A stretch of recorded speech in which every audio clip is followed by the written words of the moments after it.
আসসালামু আলাইকুম। আশা করি তোমরা সবাই ভালো আছো। আজকে আমরা দেখব অষ্টম শ্রেণীর ফার্স্ট ইউনিটের ফার্স্ট লেসনটা।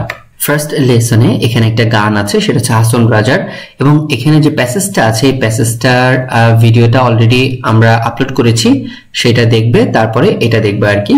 এটা হচ্ছে হাসন রাজার একটা গান, বিখ্যাত একটা গান, লোকে বলে বলে রে। এই গানটা মূলত বাংলায় ছিল, সেটাকে ইংলিশে ট্রান্সলেশন করে এখানে দেওয়া হয়েছে। তো আমরা দুটোই দেখব পাশাপাশি। এখানে এই পাশে বাম পাশে ইংরেজিটা আছে এবং ডান পাশে বাংলাটা আছে আর কি। হ্যাঁ, ওকে, আমরা পড়ি। Oh they say my house is no good, but what can I build with nothing here. এটার বাংলাটা হচ্ছে, লোকে বলে বলে রে ঘর বাড়ি ভালা নাই আমার, কি ঘর বানাইমু আমি শূন্যেরও মাঝার।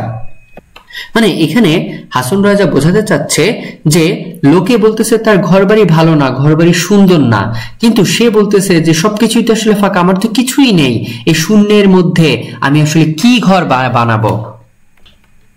I will erect a home. Erect মানে হচ্ছে তৈরি করা বা বানানো। Yet how long will I truly stay? বলতেছে যে ভালা কইরা ঘর বানাইয়া কয়দিন থাকমু আর।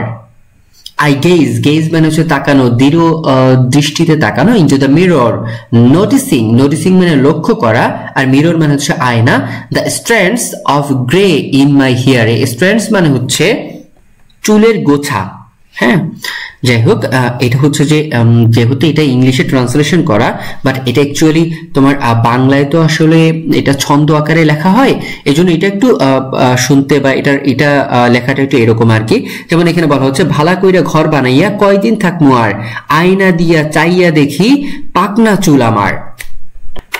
থিঙ্কিং অফ দিস, এগুলো চিন্তা করে হাসন রাজা নেভার বিল্ট এ ডুয়েলিং মানে হচ্ছে বাসস্থান বা ঘর। এই ভাবিয়া হাসন রাজা ঘর দুয়ার না বাঁধে মানে তৈরি না করে আর কি। হ্যাঁ, মানে বাঁধে মানে হচ্ছে তৈরি করা, আর ঘর দুয়ার না বাঁধে মানে হচ্ছে ঘর দুয়ার তৈরি করে না আর কি। Where will Allah take him? Where will he find a rest?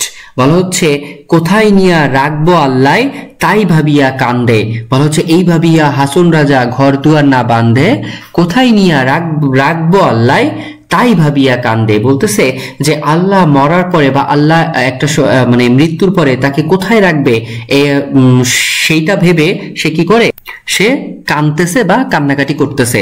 এই জন্য সেইটা ভেবে সে আর কোনো ঘর তৈরি করে না, কারণ একটা সময় হবে যখন সে তার নিজের ঘরে থাকতে পারবে না, যখন সে মারা যাবে। দিস আনসার্টেনিটি মানে হচ্ছে অনিশ্চয়তা, ব্রিংস মানে বয়ে আনা হিম টু টিয়ার্স। বলা হচ্ছে এই মৃত্যুর পরে যে আল্লাহ তাকে কোথায় রাখবে এটা সে জানে না, এবং সেই এই অনিশ্চয়তার কারণে সে কি করে, সে তার চোখে কান্না চলে আসে।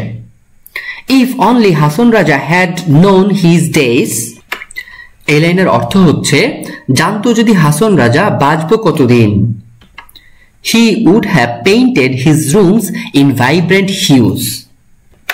ভাইব্রেন্ট হিউজ অর্থ হচ্ছে উজ্জ্বল বা জীবন্ত রং। এটার অর্থ হচ্ছে বানাইতো দালান কোঠা করিয়া রঙিন। তো আমরা একটু পুরো লাইনটা আবার একটু দেখি, পুরো প্যারাটা একটু দেখি। জানতো যদি হাসন রাজা বাঁচবো কতদিন, বানাইতো দালান কোঠা করিয়া রঙিন। এটা তো আসলে একটা লাইনের সাথে একটা লাইনের তো একটা মিল আছে, যেহেতু একটা গান। Oh they say my house is no good, but what can I build with nothing here. লোকে বলে বলে রে ঘর বাড়ি ভালা নাই আমার, কি ঘর বানাইমু আমি শূন্যেরও মাঝার। তোমরা আমাদের চ্যানেলটা সাবস্ক্রাইব করে রাখতে পারো, পাশাপাশি বেল আইকনটাও প্রেস করে রাখতে পারো, যেন নতুন ভিডিও আপলোড করলে তোমরা সাথে সাথে নোটিফিকেশন পেয়ে যাও।